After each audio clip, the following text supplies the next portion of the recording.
খালা বলল, তোর মাকে কবর দেওয়ার জন্য নিয়ে যাচ্ছে, শেষবারের মতো মাকে দেখবি না? আমি বললাম, আত্মহত্যা করা মায়ের মুখ দেখার ইচ্ছে নেই, কবর দিয়ে দিতে বলো।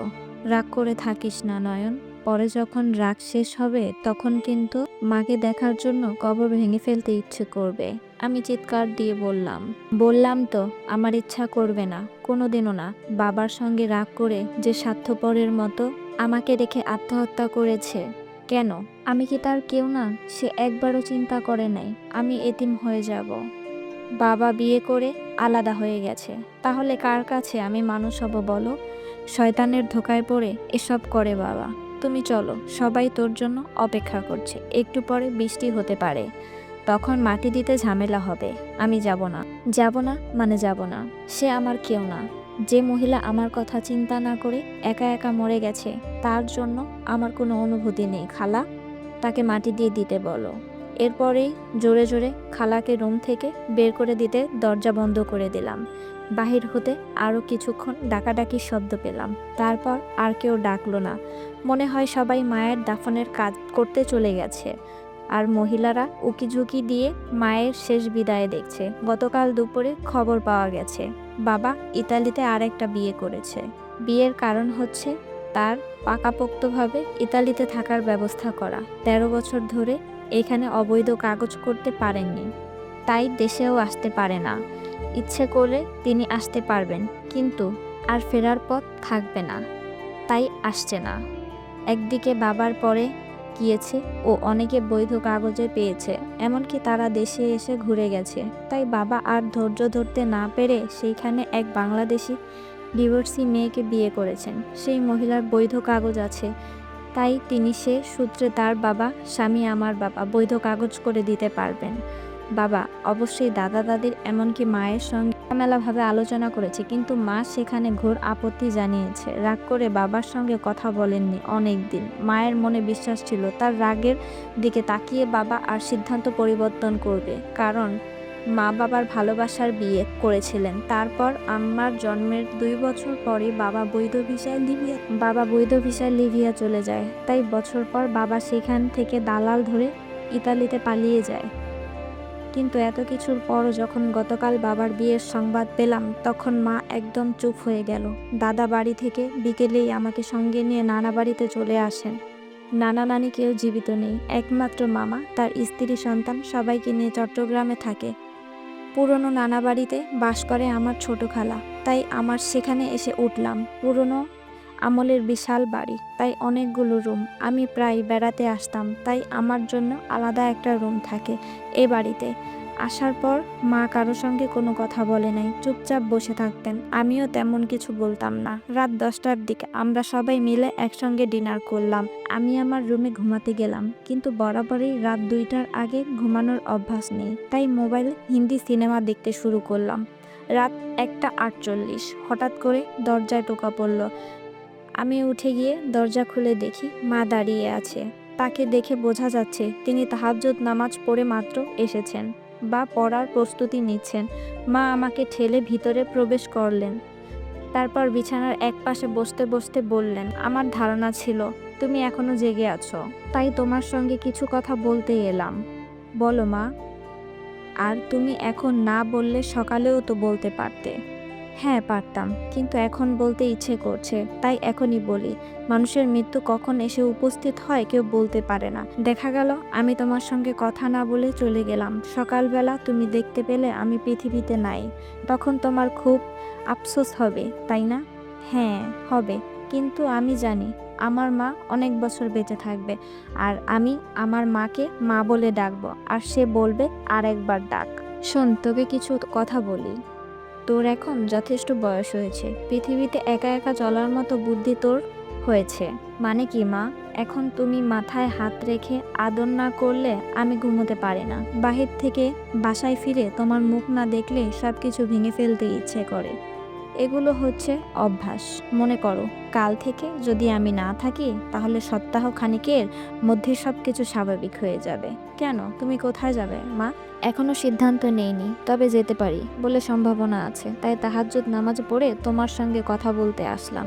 এটা যদি দাদা বাড়ি হতো তাহলে আমি তোমাকে বলতাম চলো, নানা বাড়িতে চলে যাই, কিন্তু এটা তো তোমার বাড়ি, সুতরাং এখান থেকে তুমি কোথায় যাবে মা? আচ্ছা, সে তর্কে যাচ্ছি না। তোমার বাবা কাজটা তোমার কাছে কেমন মনে হচ্ছে? তোমার বাবার সিদ্ধান্ত ঠিক ছিল নাকি ভুল ছিল? সম্পূর্ণ ভুল। এজন্য আমি বাবাকে কোনোদিনই ক্ষমা করব না মা। তোমার বাবাকে আমি বলেছিলাম যে এত বছর ধরে তো অনেক টাকা আয় করলে, এখন যদি বৈধ কাগজ না পাওয়া যায় তাহলে সব কিছু নিয়ে একবারে দেশে চলে আসো, তারপর সেগুলো নিয়ে দেশে একটা ব্যবসা করো। কিন্তু তোমার বাবা অন্য যুক্তি দিলেন।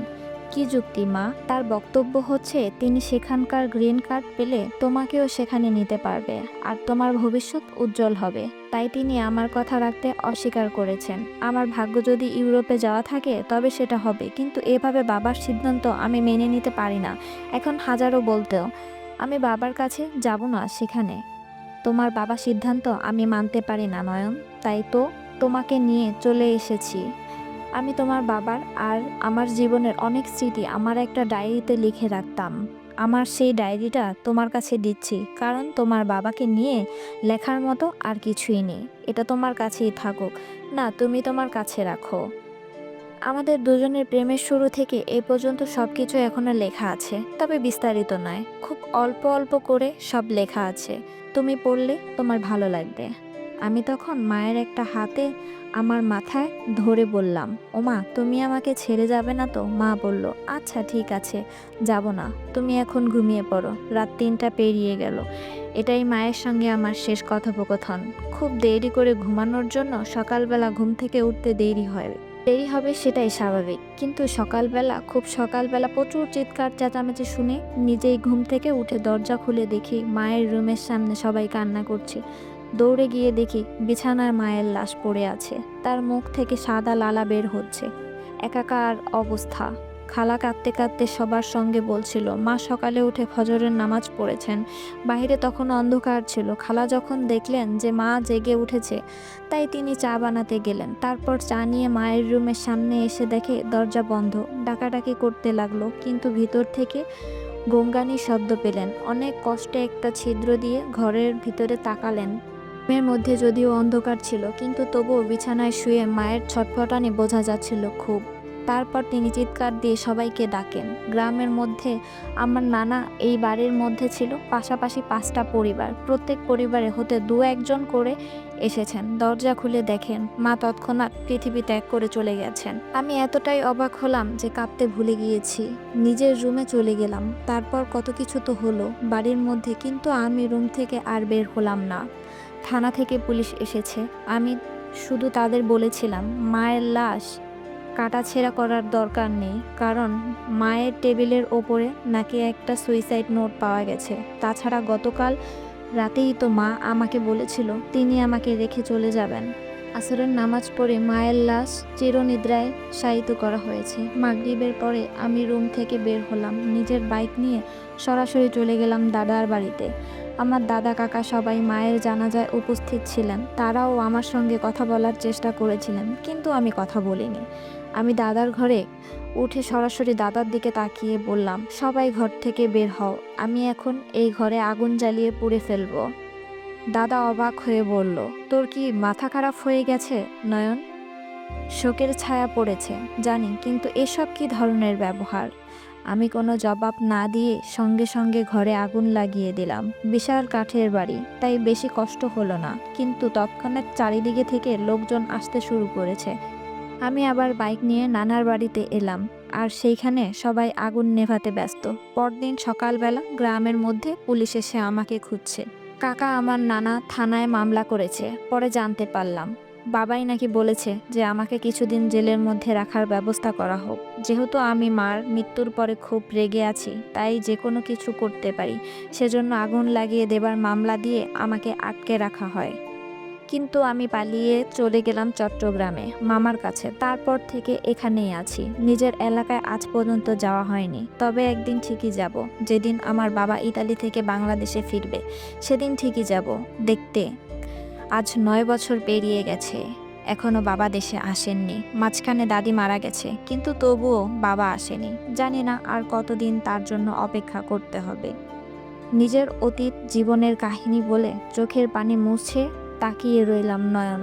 তার সামনে বসে কাজল এতক্ষণ কাঁদছিল একটা মানুষের সঙ্গে। আজ ৬ বছর ধরে পরিচয়, কিন্তু সে জানে না তার জীবনে এই করুণ কাহিনী। কাজল বলল, তুমি কোনোদিন কেন তোমার এই কথা আমাকে বলো নাই? বলতে ইচ্ছা করে নাই, কেন যে এসব কথা বলতে ভালো লাগে না, কিন্তু আজকে তোমাকে বললাম। এর পেছনে একটা কারণ আছে। কি কারণ? তুমি কিছুক্ষণ আগে বললে না তোমার বিয়ে ঠিক হয়ে গেছে কাজল।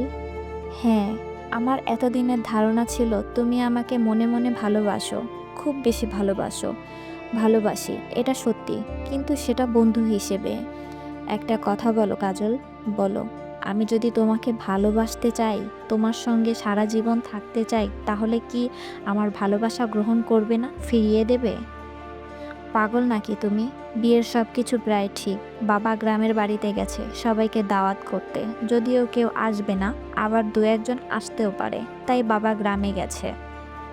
ও আচ্ছা, কিন্তু আমি তো বারবার ভাগ্যের কাছে হাঁটতে চাই না কাজল, তোমাকে আমি চাই। পাগলামি করো না, বাসায় চলে যাও। আমিও এখন বাসায় যাব। বাবা আজকে সন্ধ্যার মধ্যেই ফিরবে, আসার কথা। বিয়ে ঠিক হয়েছে, তাই বাহিরে যাওয়া নিষেধ আমার। আজকে অনেক কষ্ট করে মায়ের কাছে বলে বের হলাম, মাগরিবের আগে বাসায় ফিরবো বলেছিলাম, কিন্তু তোমার পুরনো স্মৃতি শুনতে গিয়ে অলরেডি মাগরিবের আজান দিয়ে ফেলেছে। কাজল চলে যাচ্ছে। বোকার মতো পিছনে পিছনে হাঁটতে লাগলো নয়ন। খানিকটা পথ হাঁটার পর কাজল দাঁড়িয়ে গেল। চারিদিকে প্রচুর মানুষের আনাগোনা। কি ব্যাপার, আবার পেছনে পেছনে কেন? চেহারা রাগান্বিত করার চেষ্টা করে কথাটা বলল কাজল। নয়ন আমতা আমতা করে বলল, তুমি ওখান থেকে রাগ করে চলে এলে, এটা ঠিক না। বিদায় নিয়ে চলে যাবারও কিছু নিয়ম আছে। তুমি যদি আমাকে ছেড়ে চলে যাও, তাহলে আমার কোনো ক্ষমতা নেই তোমাকে ধরে রাখার। তাহলে শুধু শুধু একবার অমীমাংসিত বিদায় কেন? আমার যেভাবে ইচ্ছা সেভাবে আমি চলে যাব। তাতে তোমার কোনো সমস্যা হচ্ছে? হ্যাঁ হচ্ছে। মানুষ যে গরুটাকে কুরবানি করে, সেটাকেও কিন্তু সকালবেলা সুন্দর করে গোসল করায়। মানুষ জানে কিছুক্ষণ পর তারা নিজের তাকে পৃথিবী থেকে বিদায় দেবে, তবুও তারা তাকে আদর করে গোসল করিয়ে দেয়। আবার দেখো, ফাঁসির আসামিকে ফাঁসির রায় হবার পরে বারবার জিজ্ঞেস করে তারা কি খেতে ইচ্ছে করে, তার শেষ ইচ্ছা জানতে চায়। সুতরাং বোঝা যাচ্ছে যে সব কিছু বিদায় দেবার কিছু সুন্দর নিয়ম আছে, সেটা মানা দরকার। আমি কিছু মানতে চাই না। কাজলের চোখে ফেটে আবারও পানি বের হবার আগেই সে হন হন করে হাঁটতে লাগলো। অসহায় হয়ে সেদিকে তাকিয়ে রইল নয়ন। রাত 12টা। বাসায় ফিরে কাঁদতে কাঁদতে ঘুমিয়ে গিয়েছিল কাজল। মাত্র ঘুম থেকে উঠে শোনে পাশের রুমে তার বাবা কান্না করছে। বাবা কখন ফিরল আর এভাবে কান্না করে কেন, সেটাই তো বুঝতে পারছে না কাজল। দ্রুত পাশের রুমে গিয়ে তার মায়ের কাছে জানতে পারল তার অনেক জানতে পারল তা অনেকটা এরকম। ছেলেপক্ষে যাবতীয় মালামাল সহ দাবি ছিল নগদ ৩ লক্ষ টাকা। কাজলের বাবা গ্রামে বাড়িতে গিয়েছিলেন নিজের জমি বিক্রি করে টাকা জোগাড় করার জন্য। একমাত্র মেয়ের বিয়ের জন্য সবটা খরচ করতে তার আপত্তি নেই, কিন্তু গ্রামে গিয়ে তিনি নানান ঝামেলার মধ্যে পড়লেন। তার গ্রামে কিছু রাজনৈতিক নেতাদের জন্য জমির মালিকানা নিয়ে গোলমাল হচ্ছে। দীর্ঘদিন শহরে থাকতেন বলে এতদিন জমি জমার হিসাব চাইতেন না, তারাই মালিকানা দাবির চেষ্টা করেছেন। তিনি ধরার চেষ্টা করেও তিনি কিছু করতে পারেননি। ছেলেপক্ষের টাকার কথা শুনে কাজলের মগজের রক্ত উঠে গেল। সে তার হাত দিয়ে আংটি খুলে মায়ের হাতে দিয়ে বলল, আমি মরে যাব, তবুও এই বিয়ে করব না মা। রুমের মধ্যে এসেই কাজল নয়নের নাম্বার বের করে কল দিল। নয়ন রিসিভ করে বলল, আমি গাড়িতে আছি, জরুরি কিছু বলবা? গাড়িতে মানে? রাত 12:30টার সময় তুমি গাড়িতে করে কোথায় যাও? ঢাকায়। কাজল, কেন হঠাৎ ঢাকায় কেন? আমার 9 বছর অপেক্ষা শেষ। বাবা আজ রাতে ফ্লাইটে দেশে ফিরবেন। আগামীকাল ভোর 4টায় তিনি ঢাকা বিমানবন্দরে নামবেন। একদম পারফেক্ট একটা সময়। 9 বছর আগে ঠিক ভোরবেলা কিন্তু মা আত্মহত্যা করেছিলেন। কাজল পাগলের মতো হয়ে বলল, পাগলামি করো না নয়ন, যা কিছু হয়েছে ভুলে যাও। আমি রাখলাম কাজল, তোমার কাছে একটা নাম্বার SMS করে দিচ্ছি, আমার মামাতো ভাইয়ের নাম্বার। বিমানবন্দরে খুনাখুনি করলে আমি হয়তো গ্রেপ্তার হব, কিন্তু সকালবেলা আমার নাম্বার বন্ধ পেলে সেই নাম্বারে কল দিয়ে আমার খবর জেনে নিও। নয়ন কল কেটে দিয়ে নাম্বার মেসেজ করে দিয়ে দিল। তারপর মোবাইল বন্ধ। কাজল সঙ্গে সঙ্গে সেই নাম্বারে কল দিল, কিন্তু সেটাও বন্ধ। তখন সারা রাত জেগে টেনশনে অস্থির হয়ে কেটে গেল কাজলের। সকাল হয়ে গেছে, তবুও বারবার শুধু দুটো নাম্বারে কল দিচ্ছে। বেলা 7টার দিকে নয়নের মামাতো ভাইয়ের নাম্বারে কল গেল, আর সঙ্গে সঙ্গে রিসিভ হলো। হ্যালো, কে বলছেন? আমি কাজল, নয়নের বন্ধু। জি বলুন। নয়নের নাম্বারে গতকাল রাত থেকেও বন্ধ পাচ্ছি। একটু পারিবারিক সমস্যা হয়েছে, তাই বন্ধ। আমি কিছুটা জানি, নয়ন বলেছিল তাই। খোঁজ না পেলে আপনার সাথে যোগাযোগ করতে বলেছে। নয়ন গতকাল রাতে ঢাকা গেছে, আমার কিছু জানতাম না। তার বাবা আজকে সকালে বিমান থেকে নেমেছেন তার বর্তমান স্ত্রী সন্তান নিয়ে। বিমানবন্দরের বাইরে বের হয়ে তারা যখন গাড়ি নিয়ে যাচ্ছেন, তখন উত্তর কুড়িল বিশ্ব রোডে ফ্লাইওভারের ওপর তাদের গাড়ি দাঁড় করিয়ে নয়নের বাবাকে খুন করা হয়েছে। খুনিদের সবাই কালো মুখোশ পরা ছিল, তাই কাউকে চেনা যায় নাই। তবে খুন যে নয়ন করেছে তাতে নাকি কোনো সন্দেহ নেই। কেন? নয়নের বাবাকে গুলি করার সময় তাকে বলা হয়েছে, মায়ের মৃত্যুর পর থেকে অপেক্ষা করছি, তুমিও পৃথিবী থেকে চলে যাও। নিজের সন্তান হয়ে তোমাকে খুন করলাম। সরি আব্বাজান, উপরে ভালো থেকো।